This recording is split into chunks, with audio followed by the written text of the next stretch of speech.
Hello, everybody. It is great to be here one more time today. My name is Gary Fowler, and I am the host of GSD Presents Silicon Valley AI and Tech.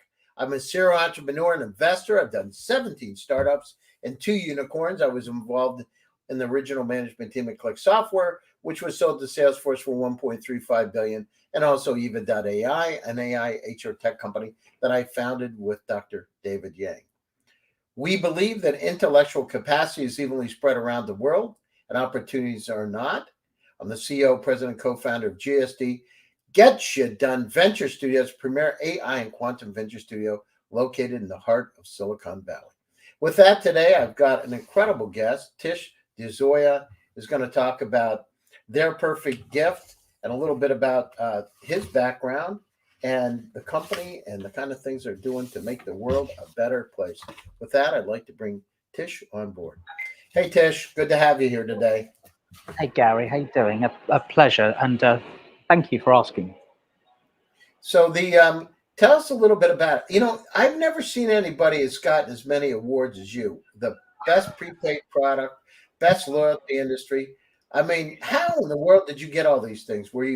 Did you enter competitions, or how did you do it? You got highly commended, category finalist, top innovation. How did you do it?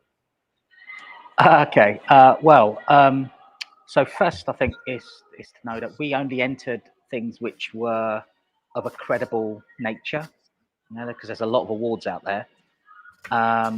And we went after segments which were very relevant to our environment. So the payments community, incentives, loyalty, and I guess the judges liked what we had to offer. We applied, right? So nice to win.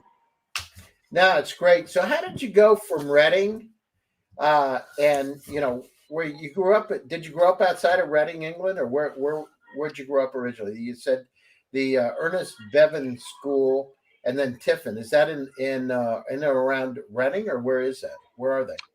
No, so I was actually born in Sri Lanka. I got it. Okay. And we immigrated to England when I was 5, and we lived in London. So I'm state educated. And for my A levels, or so after 16 to 18, I went from a state comprehensive to a grammar school called Tiffin's. And Tiffin's is one of those schools where it's very selective. So you've got to, if you're coming in at age 11, you've got to do what they're calling 11 plus to get in. And I went in at sixth form to do my A levels. Got it. So it's not a million miles away from Reading. How was it coming over to immigrate at 5 years old? Do you remember it? Was it a culture shock to come over to the UK? How was it? Well, I mean, you only really tend to remember the good bits, but at 5, I'm an only child, right? So the playground is the playground, and kids are kids. So, and you learn pretty quickly. So I remember learning English mainly from the TV. So, it's one of those things where I realize that the playground never actually changes. It just gets bigger. Yeah. So if you can navigate the playground as a kid, you can navigate it as an adult. So interesting. You did, and then you went to University of Reading, and you got an accounting and economics. So how did you went into turnaround? Why did you decide to get into turnaround, Thish? I suppose it's more out of accident than necessarily a strategy, Gary. I wanted to go into accountancy, learn about business, and I thought accountancy was a great way to do that. And I got offered a job in the insolvency team in the Reading office of an accountancy firm called BDO at the time. So that was in 97. Wow, that's amazing. And so you moved forward. So you went forward from that. You went to BDO, and then you ended up going to Duff and Phelps and MCR. So, as you're going down, you did debt advisory. Was it boring? Did you like it? I mean, how was it? You're doing all this, a lot of your background is debt advisory stuff I see here. What was it, interesting or not? Yeah, I mean, it's, you at the sharp end of that area, you do actually understand how the structure of companies work. Yeah. And generally, when we tend to get involved, things aren't going so well. The equity's out of the money, and the debt is all in control. And the idea really is to help companies manage that structure and protect all parties as much as possible. Yeah, because when we're there, equity is pretty much underwater. Yeah, no, I got it. And okay, so you go to that, you're doing all this debt stuff. Why did you go over to EMA, Europe, and you got into that, and then you became a consultant with a Cleve? What made you decide to? Why did you go from debt to reward, recognition, and incentive? I mean, how did that come about? Okay, so probably best to go back a little bit. So I was at BDO for about 13 years, and I moved to MCR, which at the time was a restructuring boutique. So it'd been around about 10 years. And I joined them as a director, and I thought that was my road to entrepreneurship. Yes.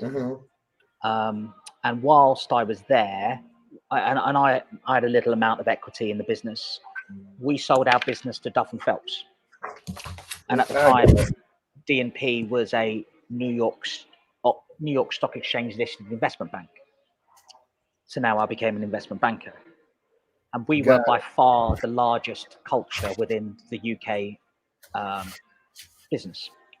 And how was that? So you moved from doing debt to investment banking. Was it a big transition for you or not? No, we kind of did the same as we were always doing. And then what many people in the advisory community in our space in the UK does as an accountant is what the US would call investment banking. So it didn't really change too much in terms of what we were doing. Our title was just changed. And then I was on a 3-year earn out. And while I was there, I always had this idea for a spend anywhere gift card. Because legally, when a retailer goes bust, their gift cards are legally worthless. Right? And what a gift card is fundamentally a store of value. It's cash, but linked to only one retailer. You can't spend it anywhere else. And once it's gone, that money's done. And if you, and in 2013, when I started looking at it quite heavily, the market in the UK was about 5 billion. And today it's at 7 billion. So the trajectory is only one way. No, that's great. So what did you do at Fulcrum Care? What was that about? Well, I'm still an advisor to that business, and that is a consultancy business for the improvement of care homes. And most of the clients will be private equity backed, or they are quite heavily into debt with major clearers, or it will be the care homes for what? Tell me a little bit. What do you mean exactly? The terms so are care homes for the elderly. Okay, so they're senior living facilities, we call them, yeah? Correct, yeah. So I'm an advisor to the business. Why did you decide to do that, Tish? That's just kind of like a big departure from what you do. Why did you move into the care home stuff, right? Well, it's not really. I'm an advisor to their board. So it's basically bringing in my advisory background, and I spend a few hours a month with the team, helping them shape their business. I've got 20 plus years of advisory, helping boards and shaping management teams. And I like the sector and I like the guys, and I think it adds a lot of value to society. No, I mean, the aging population in the UK and other places around the world is going to be critically important, right? To take care of. And I'm not sure we're set up to do that, by the way. I think there's a lot more than just the facilities, remote patient monitoring and other things that need to be done if we're going to be successful. And unfortunately, we haven't, for whatever reason, we've swept it under the carpet a lot. From my perspective, I don't see us, being active, using things like, artificial intelligence and supervised, semi-supervised AI to be able to help.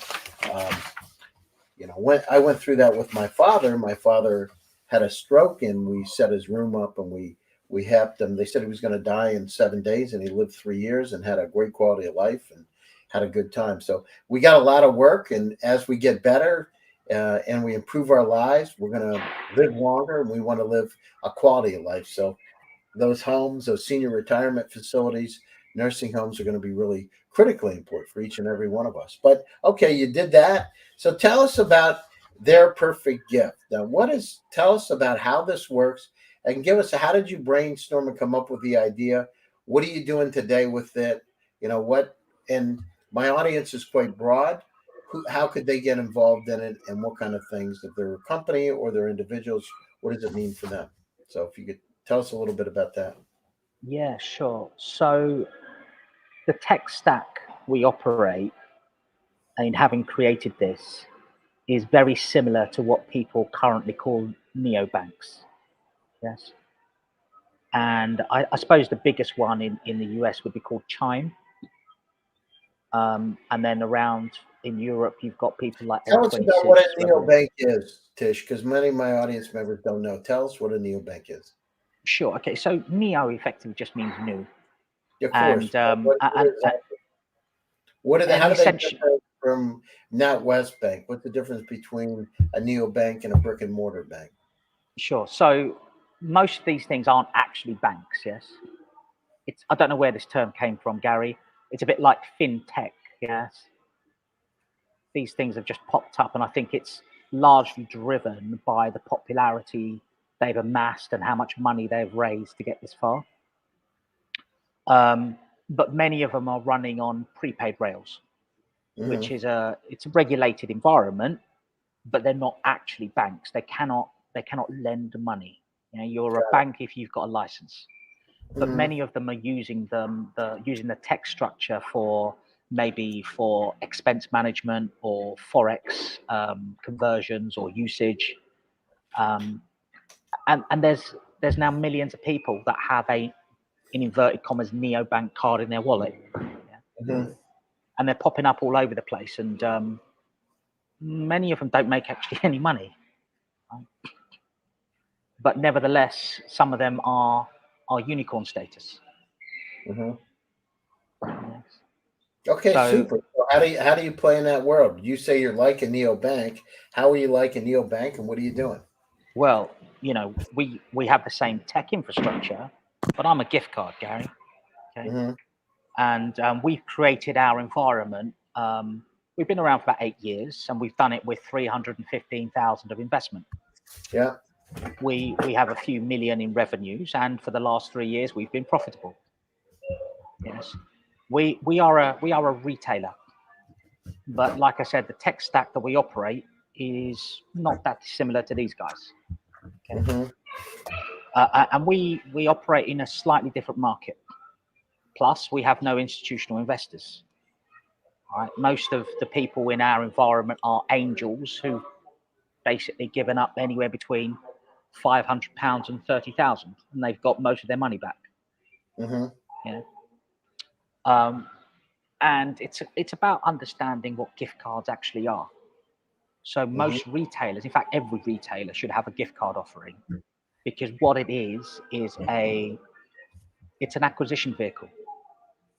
Yeah, someone spends 40% more above the value of their gift card in the retailer they've got a gift card for. And it's a very under-recognized tool.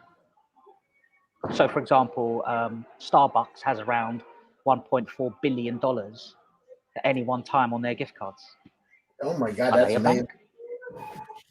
Yeah. No, that's amazing. So how's business like? I mean, what are you doing? I know you said you've got can be used with retailers, any retailer except MasterCards, which is 32 million places around the world. So where are you today? Are you just in the UK? Are you in Europe? I mean, how far is your reach now? So most of our customers are in the UK, but we have active customers and repeat customers coming from all over the world, the Mm-hmm. US, Europe, and they're Why is buying that, for. Tish? Why is it though? Why do they come to you? So then the US, why would they be coming to you? We're the only player you can buy this kind of product for over on the internet. Yeah? Mm-hmm. So we have, so for example, Netflix is a regular customer, and we were present at the Oscars, the Grammys, the Golden Globes, the BAFTAs, because all of their talent received our gift cards as a well done, as a congratulations. What do? Put some money on the card and then give it to them, or how does it work? Yeah, so they come to us, they buy our product, and they put it in their goodie bags and whatever it is, and it's just a nice thing in one environment, especially with the lockdown. Mm-hmm. Lots of companies bought our cards for their staff so they could buy themselves a meal. Mm-hmm. Yeah. They didn't have to second guess them. Got it. Yes, and remember, Gary, the globally, people spend around $350 billion on gift cards. It's a big number. Yeah, I didn't think it's that much. It's a big number, but it's very underrated. Tish, why would somebody like the gift card? Why would I mean, tell us what circumstances that you would use the card. What's the top 3 use cases? It's difficult to explain apart from the gut feel for where our customers are coming from, right? So most of our customers are corporate, so they will be buying it for their staff as a loyalty, as an incentive, as a birthday, as a thank you to their customers, we're really sorry we messed up. We have consumers, but they only represent maybe 15% of our sales. Got it. But it doesn't mean they can't purchase from us. So I got a question. So you get the card. You said it's recognized by MasterCard. How can I use it? How do you use it? Do you put it did it online, or what's the use of the card? How do you do it? Yeah, so you order our card. It looks like this. Mm-hmm. And you can spend it. Card. You can spend it anywhere you see these 2 little circles. Mm-hmm. Okay. And then you activate the card by using our app. The app will monitor How much money can you put on the card? And well, if you're a consumer, the maximum load is 200, whether that be euros or sterling. Mm-hmm. And if you're a corporate and you've gone through KYB, then you can load up to 1,500. But these are gift cards, yes? Yeah. Well, why would somebody buy that card instead of just a present? Why did they buy the gift card? Well, funny, and the fact that you even asked me that question means that A, you don't buy gift cards, and B, you've never received one, right? No, I have received them and I have given them. Okay, so why would they do that? Why would they set it up? I've never had a MasterCard branded gift card, but why would they do that? So it's to give the recipient choice. Mm-hmm. It's choice. Yes. So, for example, you may want to give someone a meal for them and their other half, but you don't want to second guess the restaurant that they want to go to, for example. Right. Mm-hmm. Yeah? And what we try and do is we customize the greeting card and allow them to personalize it with the messaging, imagery, etc. that they want. Because what we're trying to do is tap on an emotive feel. Now, how long does it take them to get the card? If they order it from you, how long does it take for them to ship it to them? If it's in the UK, it's within a couple of days. Mm-hmm. You could pay for next day delivery. Mm-hmm. Yeah. So, and we also have virtual cards, right? So, but we fit a need. The average on our gift card is about £100. The average across the industry is about 25.